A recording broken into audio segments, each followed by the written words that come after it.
ওম শান্তি 11 এপ্ৰিল 2021 বৰ্ষ অব্যক্ত বাপদাদাৰ মহাবাক্য অৰিজিনেল ডেট 10 ডিচেম্বৰ 1987 বৰ্ষ শৰীৰ মন ধন আৰু সম্বন্ধৰ শ্ৰেষ্ঠ চুক্তি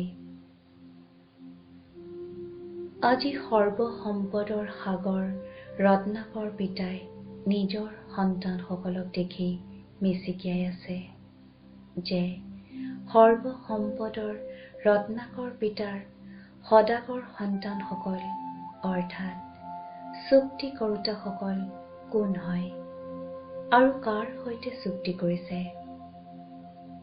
পৰমাত্মা চুক্তি কৰোতা আৰু পৰমাত্মাৰ সৈতে চুক্তি কৰোতাসকলৰ চেহেৰা কিমান হোজা আৰু চুক্তি কিমান ডাঙৰ কৰিছে এইসকল ইমান ডাঙৰ চুক্তি কৰোতা সদাগৰ আত্মা এইটো জগতৰ লোকে বুজিব নোৱাৰে জগতৰ লোকে যিসকল আত্মাক আশাহীন অতি গৰীব বুলি ভাবি অসম্ভৱ বুলি ভাবি একাষৰীয়া কৰি দিলে যে এই কন্যাসকল মাতাসকল পৰমাত্মা প্ৰাপ্তিৰ কি অধিকাৰী হ'ব কিন্তু পিতাই প্ৰথমে মাতা কন্যাসকলকে ইমান ডাঙৰতকৈও ডাঙৰ চুক্তি কৰোতা শ্ৰেষ্ঠ ব্যক্তি কৰি তুলিলে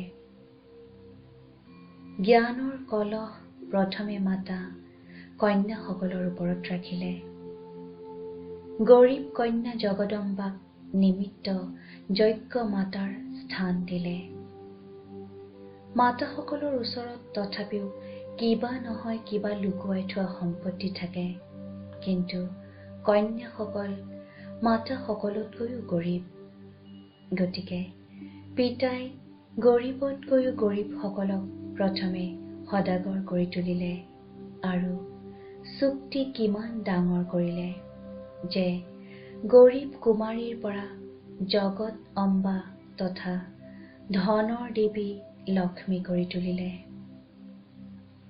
এতিয়ালৈকেও যিমানেই কোটিপতি নহওক কিন্তু লক্ষ্মীৰ আগত নিশ্চয় ধন খুজিব পূজা নিশ্চয় কৰিব ৰত্নাকৰ পিতাই নিজৰ সদাগৰ সন্তানসকলক দেখি হৰ্ষিত হৈ আছে এটা জন্মৰ চুক্তি কৰিলে অনেক জন্ম সদায় সমৃদ্ধিশালী ভৰপূৰ হৈ যায় আৰু নিমিত্ত চুক্তি কৰোতাজন যিমানেই ডাঙৰ ব্যৱসায়ী নহওক কিন্তু তেওঁ কেৱল ধনৰ চুক্তি বস্তুৰ চুক্তি কৰিব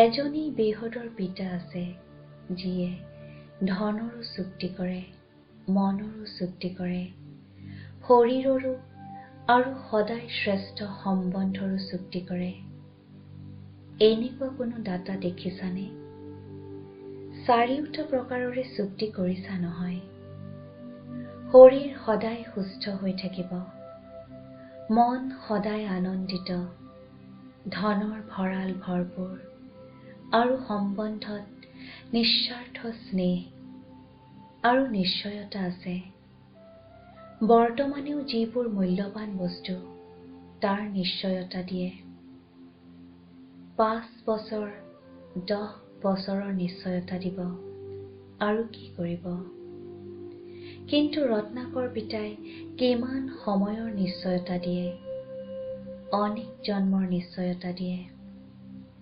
চাৰিওটাৰ ভিতৰত এটাৰো অভাৱ হ'ব নোৱাৰে লাগিলে প্ৰজাৰো প্ৰজা হওক কিন্তু তেওঁৰো অন্তিম জন্মলৈকে অৰ্থাৎ ত্ৰেতাৰ অন্তলৈকেও এই চাৰিওটা কথাৰে প্ৰাপ্তি হ'ব এনেকুৱা চুক্তি কেতিয়া কৰিলা এতিয়াতো চুক্তি কৰিলা নহয় জানো দৃঢ় চুক্তি কৰিলা নে কেঁচা পৰমাত্মাৰ লগত কিমান সস্তা চুক্তি কৰিছা কি দিলা কিবা কামৰ বস্তু দিলানে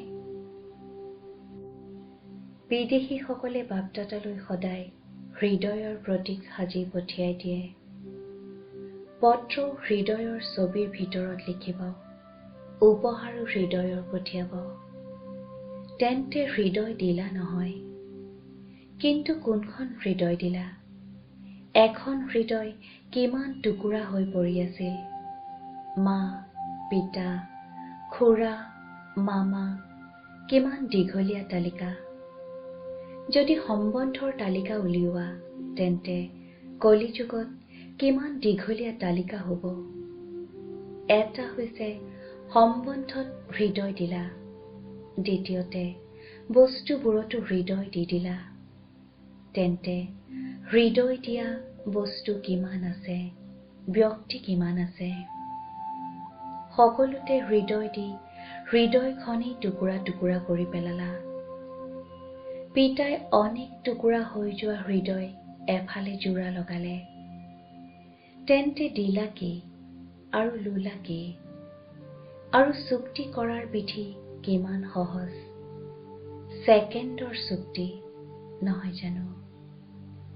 বাবা শব্দই হৈছে বিধি। এটা শব্দৰ বিধি, ইয়াত কিমান সময় লাগে। কেৱল অন্তৰেৰে কৈ দিলা বাবা, গতিকে ছেকেণ্ডত চুক্তি হৈ গ'ল। কিমান সহজ বিধি। ইমান সস্তা চুক্তি এই সংগম যুগৰ বাহিৰে আৰু কোনো যুগতে কৰিব নোৱাৰা। গতিকে সদাগৰ সকলৰ চেহেৰা আৰু মূৰ্তি চাই আছিল। জগতৰ তুলনাত তোমালোক কিমান সহজ সৰল, কিন্তু চমৎকাৰটো এই সহজ সৰল সকলেই কৰিছে। চুক্তি কৰাত বুদ্ধিমান হোলা নহয়।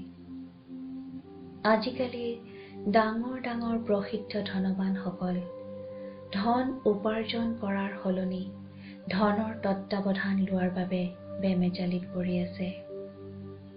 সেই বেমেজালিত পিতাৰ সৈতে পৰিচিত হবলৈও আহৰি নাই।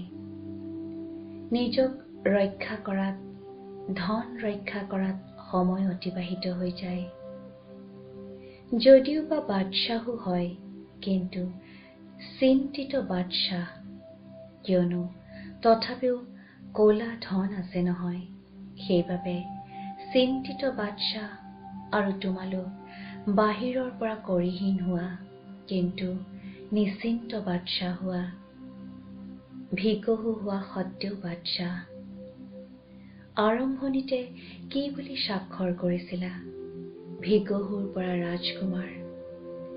এতিয়াও বাদশ্বাহ, ভৱিষ্যতেও বাদশ্বাহ।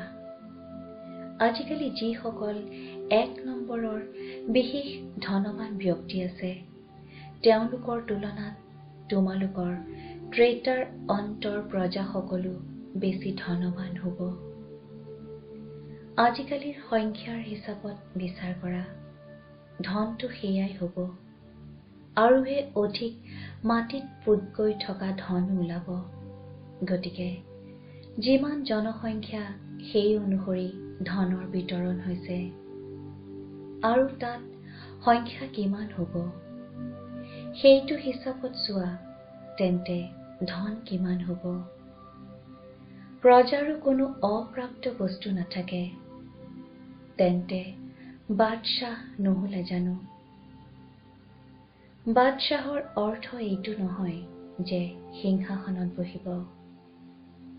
বাদশ্বাহ অৰ্থাৎ ভৰপূৰ, কোনো অপ্ৰাপ্তি নাই, অভাৱ নাই।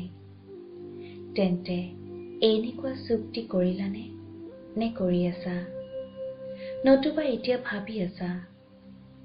কেতিয়াবা কোনো ডাঙৰ বস্তু সস্তাত পাই গ'লে তেতিয়াও বিমূৰত পৰি যায় যে নাজানো ভাল হয় নে নহয়।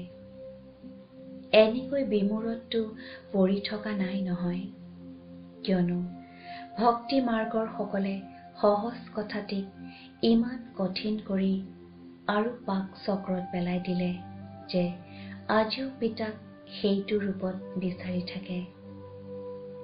সৰু কথাক ডাঙৰ কৰি দিলে, সেইবাবে বিমূৰত পৰি যায়।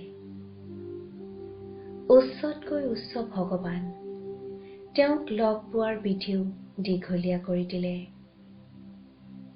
সেই পাক চক্ৰত ভক্ত আত্মাসকল চিন্তিত হৈ আছে। ভগৱান ভক্তিৰ ফল দিবলৈও আহি গল, কিন্তু ভক্ত আত্মাসকল বিমূৰত পৰি থকা বাবে পাতবিলাকত পানী দিয়াতে ব্যস্ত হৈ আছে।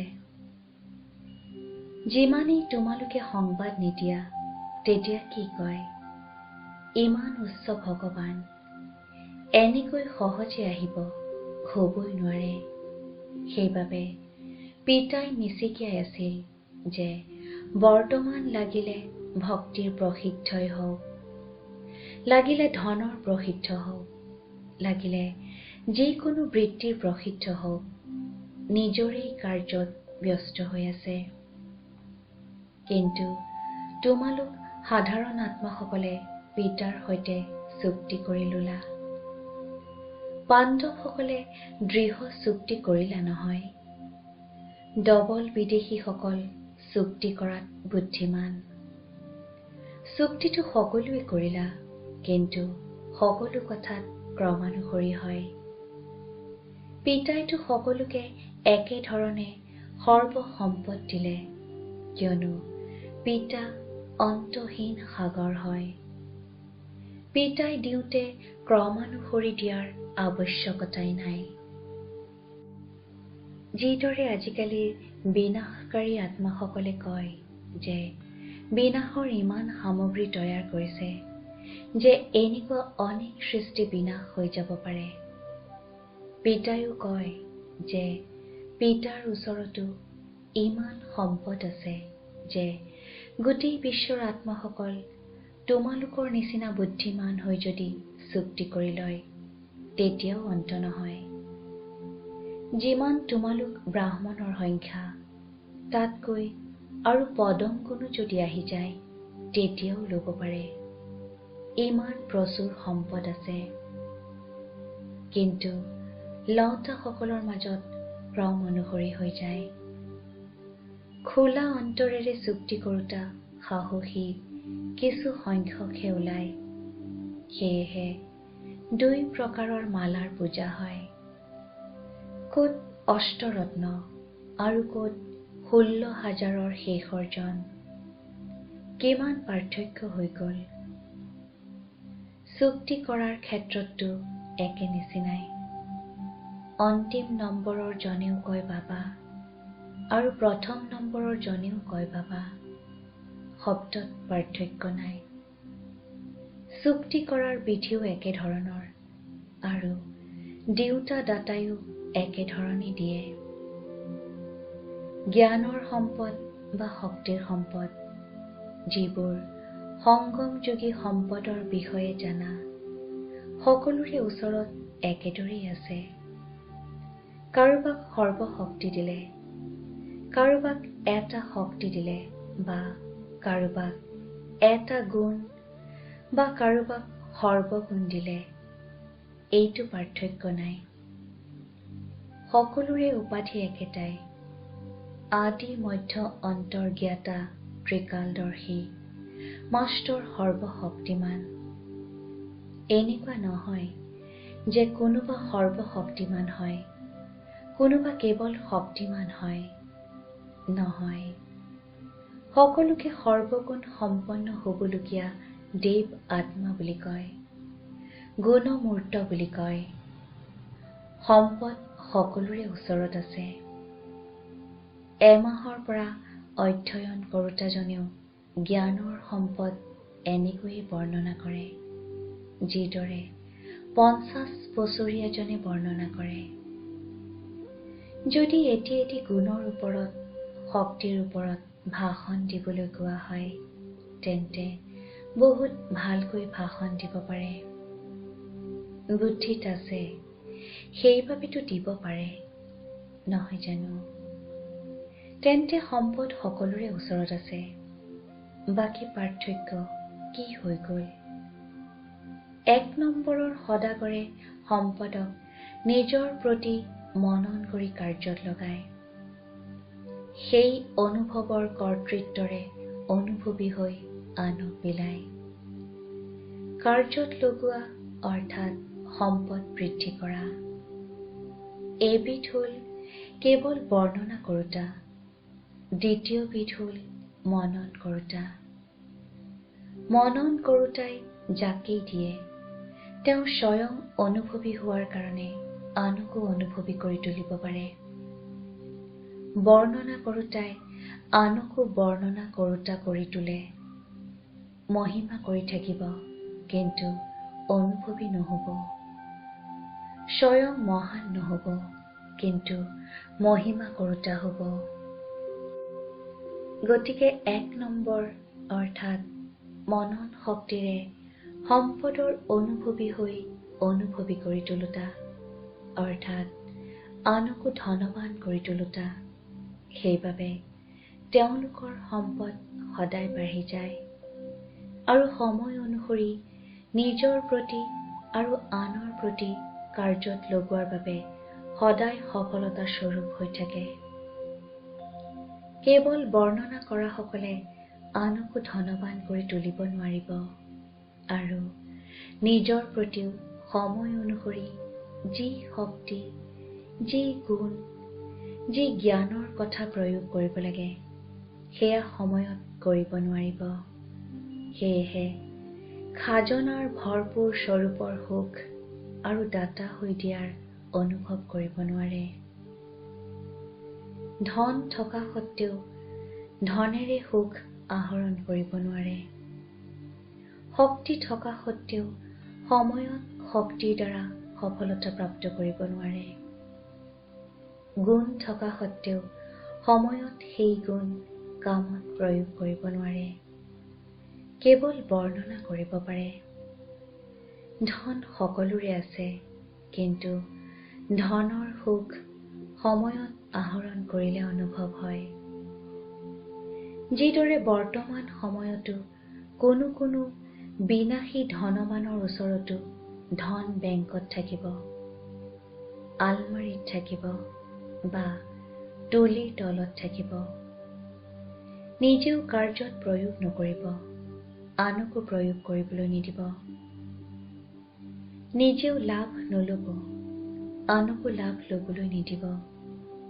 গতিকে ধন থকা সত্বেও সুখটো আহৰণ নকৰিলে নহয় জানো? তুলিৰ তলতে থাকি যাব, নিজে গুচি যাব। গতিকে এয়া বৰ্ণনা কৰা অৰ্থাৎ কামত প্ৰয়োগ নকৰা। সদায় গৰীব অৱস্থাত দেখা যাব।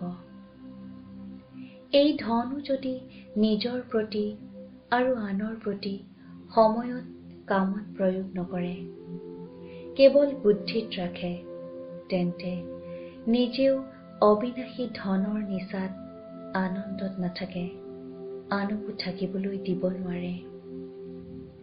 সদায়েই কি কৰোঁ, কেনেকৈ কৰোঁ এইটো বিধিৰে চলি থাকিব।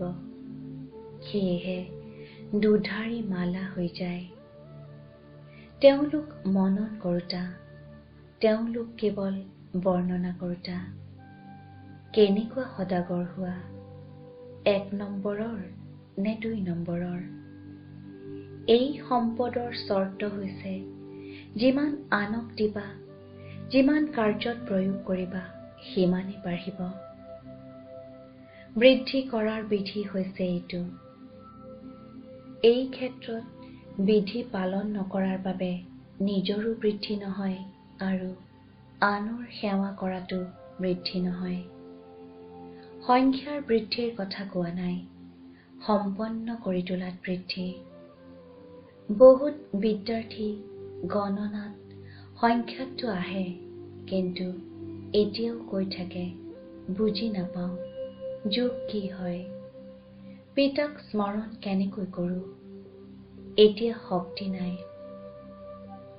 বিদ্যাৰ্থীৰ শাৰীতটো আছে, খতিয়ানৰ বহীত নাম আছে, কিন্তু ধনৱানটো নহল, খুজিয়েই থাকিব। কেতিয়াবা কোনোবা শিক্ষকৰ ওচৰলৈ যাব, সহায় কৰা। কেতিয়াবা পিতাৰ সৈতে বাৰ্তালাপ কৰিব, সহায় কৰা। তেন্তে ভৰপূৰটো নহল, নহয় জানো? যিয়ে নিজৰ প্ৰতি মনন শক্তিৰে ধন বৃদ্ধি কৰে তেওঁ আনকো ধনৰ ক্ষেত্ৰত আগবঢ়াই নিব পাৰে। মনন শক্তি অৰ্থাৎ ধন বৃদ্ধি কৰা।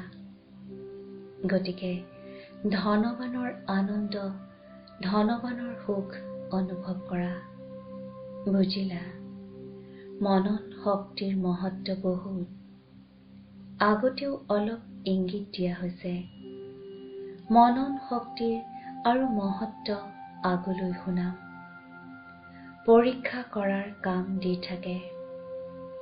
ফলাফল ওলাব আৰু তেতিয়া তোমালোকে ক'বা যে আমিতো গম নাপাওঁ। এই কথাটিতো বাপদাদাই কোৱাই নাই। সেইবাবে নিতৌ শুনাই থাকে। পৰীক্ষা কৰিবা অৰ্থাৎ পৰিৱৰ্তন কৰিবা। বাৰু, সৰ্বশ্ৰেষ্ঠ সদাগৰ আত্মাসকলক সদায় সৰ্বসম্পদক সময় অনুসৰি কাৰ্যত প্ৰয়োগ কৰোতা মহান বিশাল বুদ্ধিমান সন্তানসকলক সদায় নিজক আৰু সকলোকে সম্পন্ন অনুভৱ কৰি অনুভৱী কৰি তোলোতা অনুভৱৰ কৰ্তৃত্বশীল সন্তানসকলৰ প্ৰতি সৰ্বশক্তিমান হৰ্তাকৰ্তা বাপদাদাৰ স্নেহপূৰ্ণ স্মৰণ আৰু নমস্কাৰ।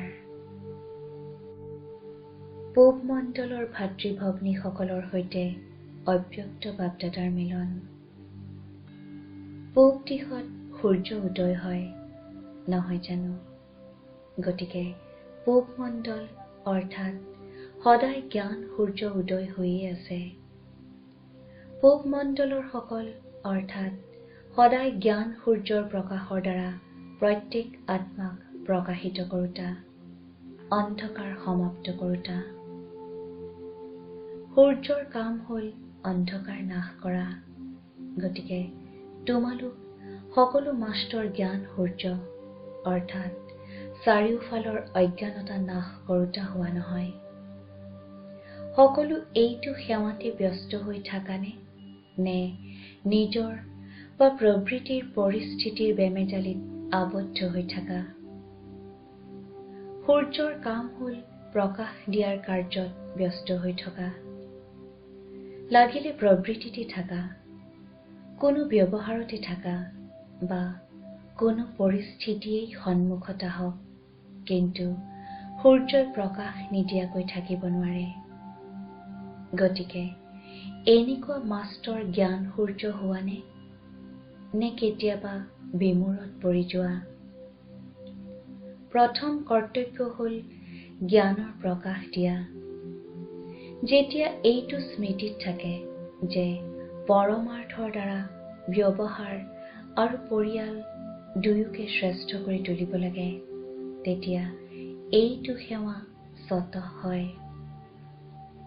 য'ত পৰমাৰ্থ আছে ত'ত ব্যৱহাৰ সিদ্ধ আৰু সহজ হৈ যায়।